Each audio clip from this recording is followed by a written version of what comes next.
اعوذ باللہ من الشیطان الرجیم، بسم اللہ الرحمن الرحیم۔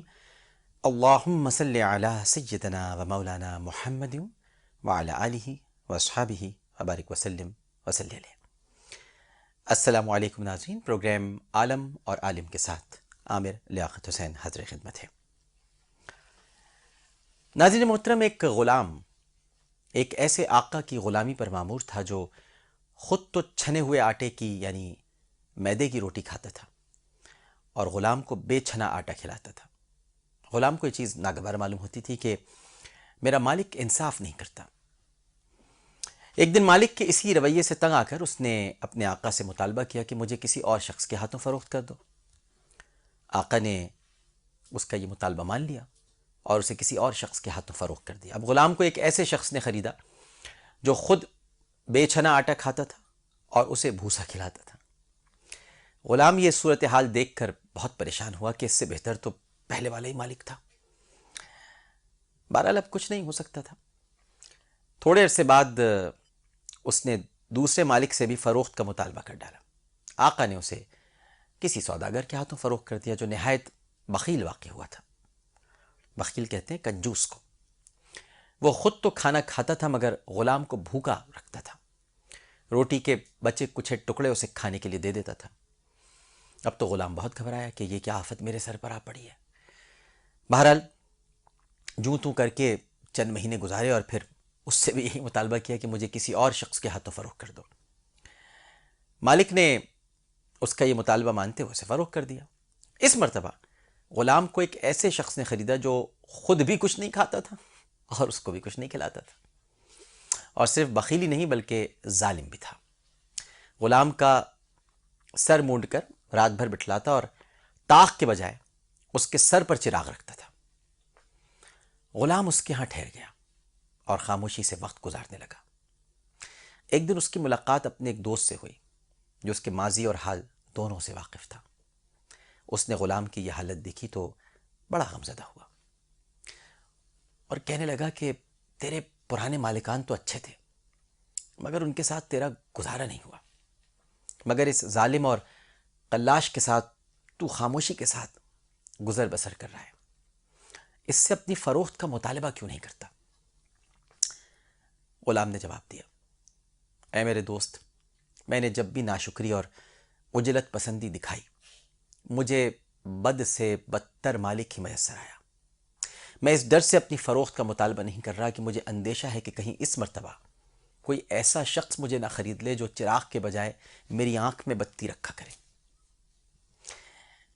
حالات ہمارے بھی ایسے ہی ہیں۔ اگر سمجھیں تو میں نے بہت کچھ کہہ دیا ہے اور نہ سمجھیں تو شاید کچھ نہیں کہا ہے۔ ہم بھی آقا بدلنے کے ماہر ہیں اور جب پرانا والا چلا جاتا ہے تو پھر یاد کرتے ہیں وہ تو بڑا اچھا تھا۔ اس وقت جو ہمارا آقا ہے وہ تو ہمارے سر پہ چراغ رکھے ہوئے اور یعنی رات بھر جس طرح غلام کو کھڑا رکھا ہوا ہے ویسے ہی کھڑے ہیں، اور اب ہم خاموش ہیں کیونکہ اب تو جیسا آقا ہے ویسا ہی رہے، اب کیا کر سکتے ہیں۔ دیکھیے ناظرین، جو شخص اللہ کی تقسیم اور اس کی ترتیب پر راضی نہیں ہوتا اللہ اسے مشکل میں مبتلا کر دیتا ہے۔ اور سیدنا علی کرم اللہ وجہہ الکریم ارشاد فرماتے ہیں کہ جو شخص معمولی مصیبت کو بڑا سمجھتا ہے اسے بڑی مصیبت میں مبتلا کر دیا جاتا ہے۔ یہ محض ایک غلام کی کہانی نہیں بلکہ ہر انسان کی کہانی ہے۔ ہم میں سے ہر شخص خوب سے خوب تر کی تلاش میں بسا اوقات بد سے بدتر صورتحال کی طرف جا نکلتا ہے۔ ذرا سی مشکل آ جائے تو ہم اسے فوراً قسمت کی خرابی اور وقت کی بے رحمی کا نام دے دیتے ہیں۔ یہ بھول جاتے ہیں کہ وقت تو سدا یکساں نہیں رہتا۔ ہم بھول جاتے ہیں کہ برا وقت بھی آخر ٹل ہی جاتا ہے، کیونکہ یہ انسانوں کا بنایا ہوا قاعدہ نہیں بلکہ قدرت کا اٹل دستور ہے۔ قرآن مجید فرقان حمید کی سورہ علم نشرح میں اللہ رب العزت نے ارشاد فرما دیا ہے، فَإِنَّا مَعَ الْعُسْرِ يُسْرًا إِنَّا مَعَ الْعُسْرِ يُسْرًا۔ ہر تکلیف کے بعد آرام ہے، بے شک ہر تکلیف کے بعد آرام ہے۔ اس آیہ مبارکہ میں رب کریم نے تبدیلی کے قدرتی عمل کی جانب اشارہ فرمایا ہے، اور اسے ہی نشیب و فراز کہتے ہیں۔ انسانی زندگی میں نشیب و فراز کا بہت دخل ہوتا ہے، یہ گردش زمانہ بھی ہے اور قدرت کا نظام بھی ہے۔ آپ نے دیکھا ہوگا کہ جب دریا میں طغیانی آتی ہے تو حشرات الارض کی مقدار غیر معمولی طور پر بڑھ جاتی ہے، اور حشرات الارض کی یہ وافر مقدار مچھلیوں کی خوراک بن جاتی ہے۔ مگر جب اسی سیلاب کا زور ٹوٹتا ہے تو ہزاروں مردہ مچھلیاں ساحل پر کیڑے مکوڑوں کی خوراک بن رہی ہوتی ہیں۔ وقت وقت کی بات ہے۔ اصل بات یہ ہے کہ انسان اللہ کے فرمان کے مطابق بے صبر ہے، جلد باز ہے، ناشکر ہے۔ وہ بھول جاتا ہے کہ اگر مشکلیں نہ ہوتی تو دنیا میں جستجو کا کوئی وجود نہیں ہوتا۔ اگر سب کی حسرتیں پوری ہو جاتی تو کوشش کون کرتا؟ اگر سب کی قسمت میں خوشیاں ہوتی تو امید کون کرتا؟ سب مکمل ہوتے تو پھر بتائیے ادھورا کون ہوتا؟ اگر سب کی قسمت میں پھول ہوتے تو پھر کانٹے کس کا مقدر بنتے؟ اور اگر سب کو دوست میسر آتے تو پھر تنہائیاں کس کے حصے میں آتی؟ اور اگر صرف غم ملتے تو کوئی برداشت نہیں کر پاتا، اور اگر صرف خوشی ملتی تو کوئی ہضم نہیں کر پاتا۔ خوشی اور غم کا چولی دامن کا ساتھ ہے، یہ سب کے حصے میں آتے ہیں، مگر المیہ یہ ہے کہ انسان اپنے حال سے مایوس ہو کر اور خود کو میسر نعمتوں کی ناشکری کر کے، میں تو کہتا ہوں اپنے مستقبل کو بھی برباد کر لیتا ہے، اور پورے کی ہوس میں آدھے سے بھی ہاتھ دھو بیٹھتا ہے۔ تو بات بڑی سیدھی سی ہے، سمجھنے کی ہے۔ اب جو آپ کے پاس ہے اسی پر قناعت کیجیے، ورنہ جو ہوتا ہے پھر کہیں ویسا ہی نہ ہو۔ کب تک آقا بدلیں گے؟ آقا نہیں بدلنا چاہیے، اور یہاں آقا سے مراد ہے، ناظرین محترم، ہم اپنے ارادوں اور فیصلوں کو تبدیل کرتے رہتے ہیں۔ ہم نے اپنے ارادوں اور فیصلوں کو وقت کے دھاروں پر چھوڑنے کے بجائے اپنی نفسانی خواہشات اور اپنی عقل کی تعبیرات پر چھوڑ رکھا ہے، لہٰذا ہر تھوڑی دیر بعد ہم اپنے فیصلے تبدیل کر لیتے ہیں۔ تھوڑی دیر جمنا ہوگا، پچ پہ کھڑا رہنا ہوگا۔ اچھی بات ہے زوردار شاٹس لگانا، لیکن تھمنا اور ٹھہرنا کہیں زیادہ اچھی بات ہے۔ تیز قدموں سے چلیں۔ پروفیسر اقبال عظیم صاحب یہ کہہ کر اشعار گئے تھے، میں آپ کو سمجھانے کے لیے اس کو ذرا دوسرے انداز میں بیان کرتا ہوں کہ تیز قدموں سے چلیے اور تصادم سے بھی بچیے، کیونکہ بھیڑ میں اگر سست چلیں گے تو کچل جائیں گے۔ وہ کہتے تھے کہ تیز قدموں سے چلو اور تصادم سے بچو، بھیڑ میں سست چلو گے تو کچل جاؤ گے۔ اور جو لوگ دے رہے ہیں رفاقتوں کا فریب، آپ ان کی تاریخ پڑھیں گے تو دہل جائیں گے۔ آپ ہیں ایک زندہ و جاوید روایت کے چراغ، آپ کوئی شام کا سورج ہے کہ جو ڈھل جائیں گے، اور اپنی مٹی پر ہی چلنے کا سلیقہ سیکھو۔ سنگ مرمر پہ چلو گے تو پھسل جاؤ گے۔ دھوپ میں گھر سے نکلتے ہوئے ڈرتے کیوں ہو؟ نہیں ڈرنا چاہیے، تم کوئی موم نہیں ہو کہ جو پگھل جاؤ گے۔ ویسٹ پوائنٹ کی فوڈ فیکٹری آپ کے لیے ہے۔ باتیں ورنہ ہوتی رہتی ہیں اور وقت کا پتہ نہیں چلتا، اور پھر علماء کرام کا تعارف بھی رہ جاتا ہے، گفتگو بات سے بات نکلتی ہے، اور جی چاہتا ہے کہ آپ سے ایسی باتیں ہم کرتے رہیں۔ بہرحال ویسٹ پوائنٹ کی جو فوڈ فیکٹری، اس کا سوال آپ کے سامنے رکھ رہا ہوں، کیونکہ آپ نے ایس ایم ایس کے لیے اپنے آپ کو اب تیار کر لینا ہے، کیونکہ جتنے زیادہ S M S food factory جیتنے کے اتنے ہی مواقع۔ سوال یہ ہے کہ حضرت عبداللہ ابن زبیر رضی اللہ تعالی عنہما کی والدہ کا نام بتائیے۔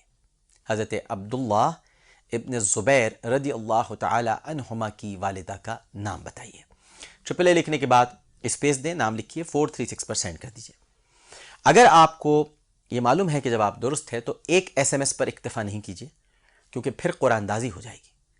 تو قرآن اندازی میں اگر آپ نے ایک ہی ایس ایم ایس بھیجا تو جیتنے کے مواقع کم ہو جائیں گے۔ تو جتنے زیادہ ایس ایم ایس آپ بھیج سکتے ہیں آپ بھیجیے، اور 436 پر آپ نے سینڈ کرنا ہے۔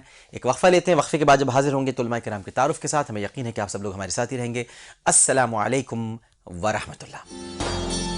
جب حیا نہیں رہی تو اب جو چاہے کرو۔ بالکل صحیح، یوں کہا جائے کہ اسلام بھی حیا کے بغیر نامکمل ہے۔ اسلام کا سفر ظاہری آزار جواز سے شروع ہوتا ہے، قلب کی گہرائی میں اترتا ہے۔ صحیح۔ السلام علیکم ورحمۃ اللہ. عالم اور عالم میں خوش آمدید اور چلتے ہیں علماء کرام کے تعارف کی طرف. ہمارے ساتھ تشریف فرما ہے خطیب اعظم ممتاز عالم دین مولانا محمد شفیع اکاڑوی رحمہ اللہ تعالیٰ کے صاحبزادے، سواد اعظم اہل سنت حقیقی کے سربراہ اور مولانا اکاڑوی اکیڈمی العالمی کے بھی آپ سربراہ ہیں. www.okadvi.com اس ویب سائٹ پر جا کر آپ علامہ صاحب کی گفتگو سماعت فرما سکتے ہیں، خطابات سن سکتے ہیں اور متعدد کتابوں کے آپ مصنف ہیں. ہمارے بہت ہی قابل احترام آج ہمارے ساتھ پروگرام میں موجود ہیں علامہ ڈاکٹر کوکب نورانی اکاڑوی صاحب. السلام علیکم. وعلیکم السلام ورحمۃ اللہ وبرکاتہ. مزاج گرم. الحمدللہ. شکریہ آپ کا بہت بہت. ان کے ساتھ تشریف فرما ہے سابق director Sheikh Zayed Islamic centre university of Karachi, professor شعبہ اسلامیات جناح یونیورسٹی برائے خواتین کراچی، بہت قابل احترام پر مشفق پروفیسر ڈاکٹر فضل احمد صاحب. السلام علیکم. وعلیکم السلام ورحمۃ اللہ وبرکاتہ. طبیعت ٹھیک ہے آپ کی؟ اللہ کے کرم. بہت شکریہ. فارمیٹ کے مطابق چلتے ہیں بلا کسی توقف اپنی پہلی کال کی طرف اور سنتے ہیں، سمجھتے ہیں اور جانتے ہیں ہم سے پہلا سوال کیا کیا جا رہا ہے. السلام علیکم. وعلیکم السلام. جی فرمائیے. جی عامر بھائی، میرا مولانا شفیع اکاڑوی صاحب سے سوال یہ ہے. مولانا شفیع اکاڑوی صاحب کے صاحبزادے علامہ کوکب نورانی اکاڑوی صاحب. جی. ان سے سوال یہ ہے کہ کیا عورتوں کو اپنے گھر میں اپنے پیرنٹس کے سامنے، اپنے بھائیوں کے سامنے بھی پردے کا احترام کرنا چاہیے، سر پہ دوپٹہ دینا چاہیے؟ صحیح، بالکل ٹھیک ہے. ایک اور کالر ہمارے ساتھ موجود ہیں. السلام علیکم. وعلیکم السلام. جی فرمائیے. میں بینا خان بات کر رہی ہوں کراچی سے. جی. عامر بھائی میرا سوال ہے اسلام اور ایمان میں کیا واضح فرق ہے؟ اسلام اور ایمان میں؟ اچھا جی ٹھیک ہے، بالکل صحیح ہے. ایک اور کالر ہیں. السلام علیکم. وعلیکم السلام. جی فرمائیے. عامر بھائی رخسانہ بات کر رہی ہوں میں کراچی سے. جی بہن فرمائیے. کیسے ہیں آپ اور اللہ کا مولانا کرم. صاحب کیسے ہیں؟ جی سب ٹھیک ہیں، آپ کی دعائیں ہیں الحمدللہ. السلام علیکم. میرا سوال یہ ہے کہ جو ہے بہت سارے لوگ جو ہیں خاندان میں مطلب رشتہ کرنا چاہتے ہیں، وہ نہیں چاہتے کہ آؤٹ آف کاسٹ یا آؤٹ آف کمیونٹی جو ہے وہ رشتہ ہو. اگر مناسب رشتہ مطلب اگر باہر مل جاتا ہے تو کیا یہ اسلام میں جائز نہیں ہے؟ کہ یہ ضروری ہے کہ آپ خاندان میں ہی رشتہ کر سکتے ہیں اور اپنی مطلب کاسٹ میں ہی رشتہ کر سکتے ہیں؟ اچھا جی، یعنی کاسٹ کی اور خاندان کی بات ہے. بالکل ٹھیک ہے، کمیونٹی کی. بالکل صحیح، بالکل ٹھیک ہے. سوال بہت اہم ہے آپ کا. ویسٹ پوائنٹ فوڈ فیکٹری، ان کی طرف سے جو آج سوال ہے، آپ اگر جیتنا چاہتے ہیں آج کی یہ فوڈ فیکٹری جو کہ ویسٹ پوائنٹ کی طرف سے ہے، تو اس سوال کا آپ کو جواب دینا ہے. حضرت عبداللہ ابن زبیر رضی اللہ تعالی عنہ کی والدہ کا نام بتائیے. حضرت عبداللہ ابن زبیر رضی اللہ تعالی عنہ کی والدہ کا کیا نام ہے؟ ٹرپل اے لکھنے کے بعد نام لکھیے، 436 پر سینڈ کر دیجئے. جتنے زیادہ ایس ایم ایس اتنے ہی زیادہ جیتنے کے مواقع.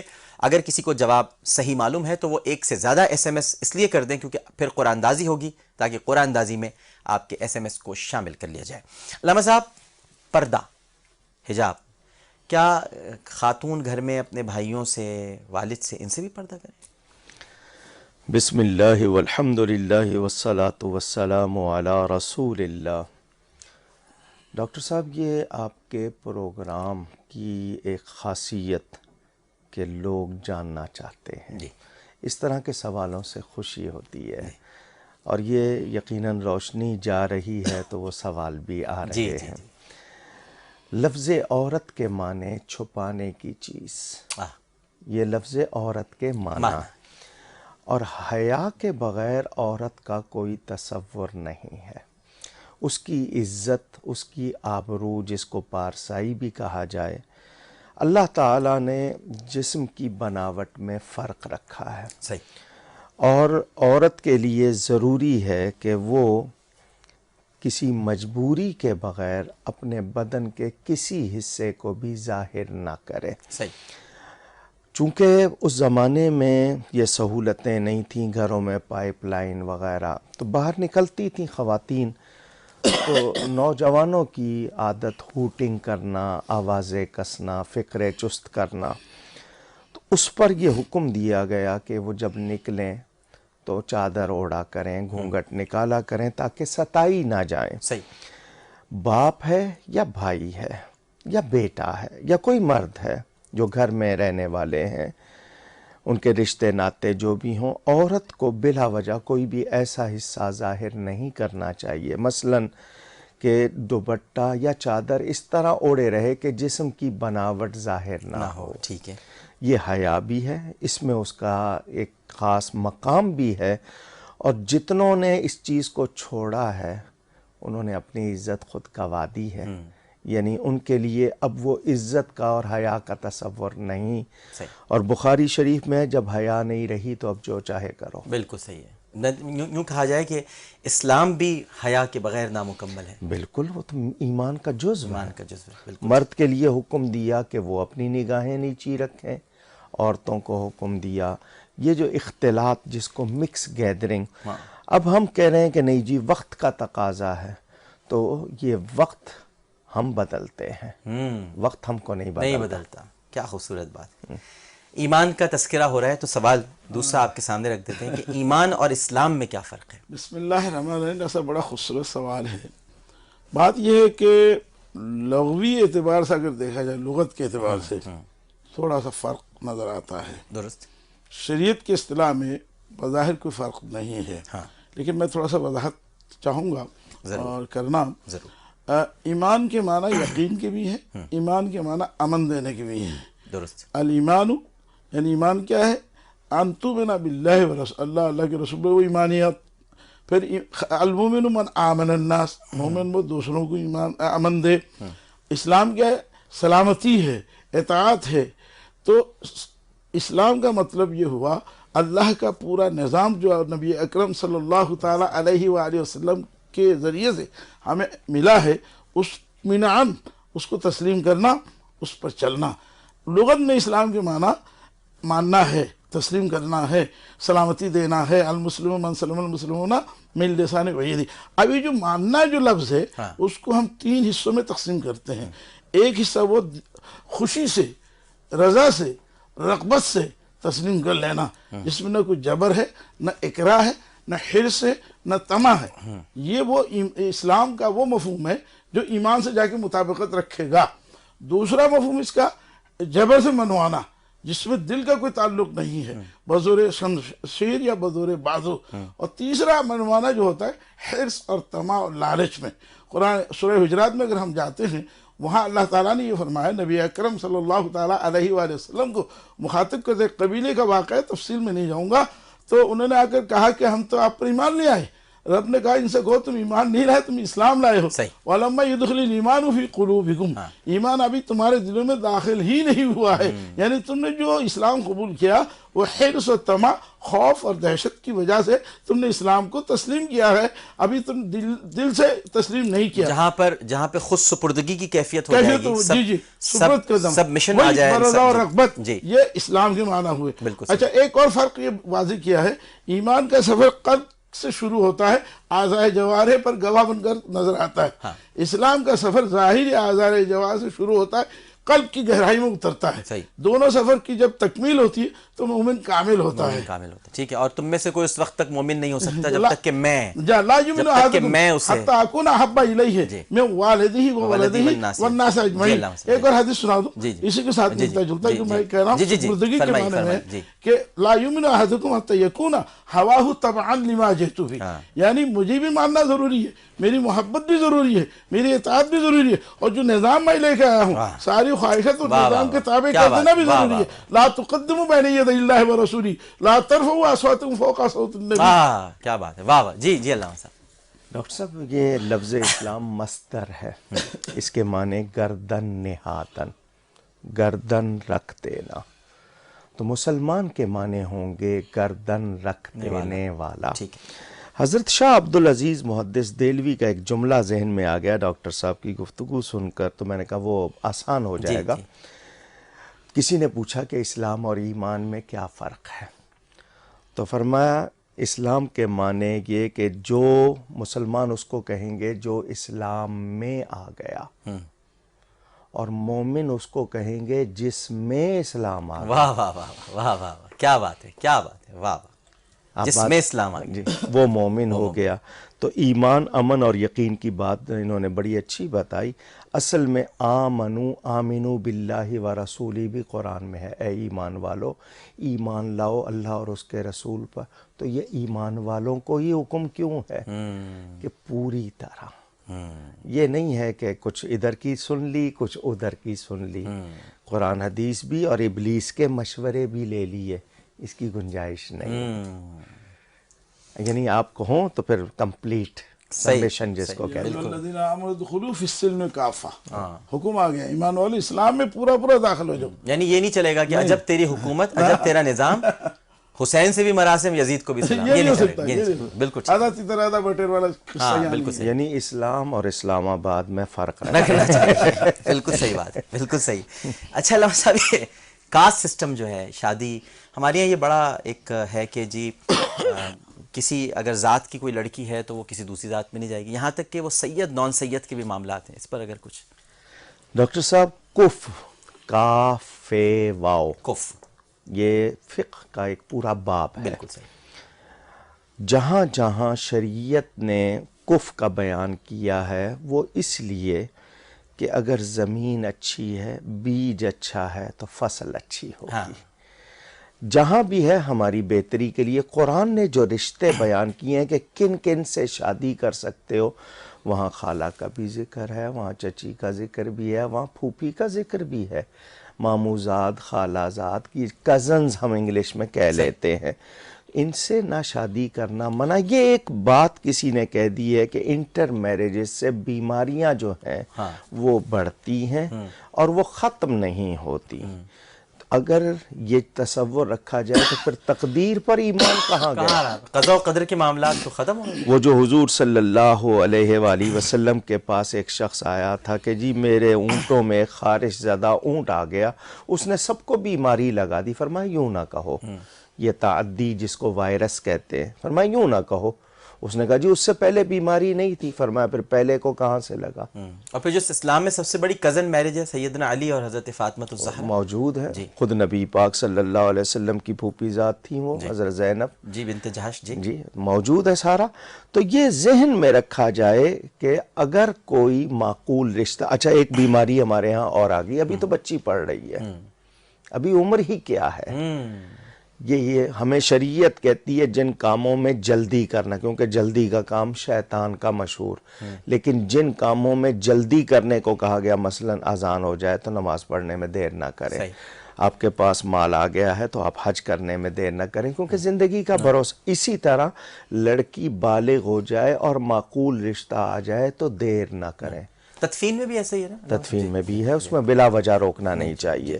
تو یہ لوگ جو اس طرح کرتے ہیں کہ نہیں ابھی آئے گا، اگر معقول رشتہ ہے، ایمان والے ہیں.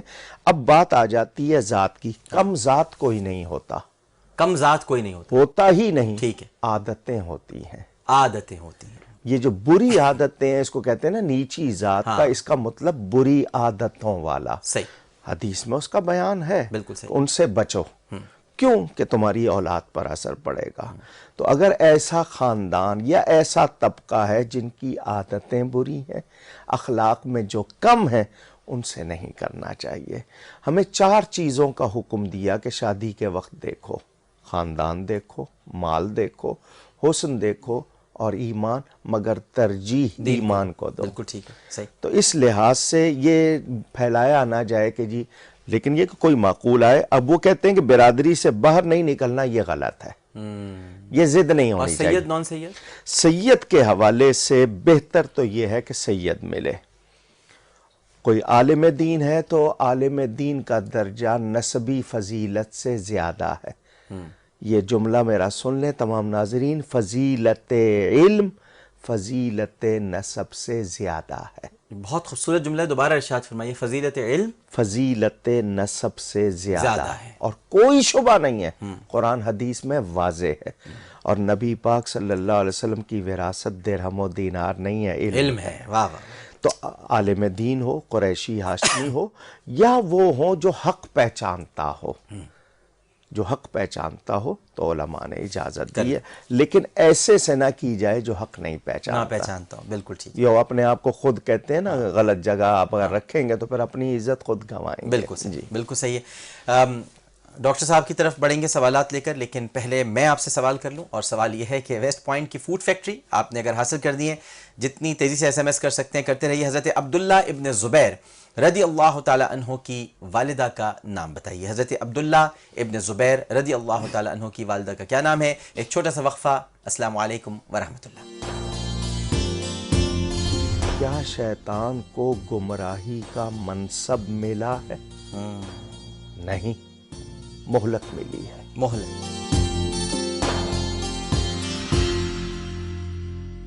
السلام علیکم ورحمۃ اللہ، ایک مرتبہ پھر عالم اور عالم میں خوش آمدید، اور چلتے ہیں آن کیمرہ سوال کی طرف اور دیکھتے ہیں کہ ہم سے کیا پوچھا جا رہا ہے۔ السلام علیکم، میں علماء کرام سے ایک سوال کرنا چاہتی ہوں کہ میرے والدین جو ہیں بزرگ ہیں اور ٹانگوں کے مرض میں مبتلا ہیں، وہ اگر سجدہ کرتے ہیں تو انہیں سجدہ کس طرح کرنا چاہیے؟ اس کے لیے کوئی چیز اپنے آگے رکھنی چاہیے یا وہ اشارتاً سجدہ کر سکتے ہیں؟ ڈاکٹر صاحب آپ بھی سجدہ نہیں کر پاتے ہیں، تو آپ اپنے، چونکہ آپ خود اس سے گزر رہے ہیں تو ذرا بتائیے۔ جی بسم اللہ الرحمن الرحیم۔ عذر شرعی جب موجود ہو اشارے سے سجدہ کر لینا کافی ہے، البتہ یہ ضرور ہے رکوع اور سجدے میں تھوڑا سا جھکاؤ کا فرق ہونا چاہیے، یعنی رکوع میں جتنا جھکا اس سے تھوڑا سا اور نیچے ہو کر سجدے کے لیے جھک جائے، اور کرسی پہ بیٹھ کے کر سکتے پڑھ سکتا ہے آرام سے جب، کوئی اس میں مذائقہ نہیں؟ مذائقہ نہیں بالکل۔ اچھا، اگر نیچے کرسی نہیں ہے اور آپ نیچے بیٹھے تب ہیں بھی آپ اشارے سے سجدہ کر سکتے ہیں۔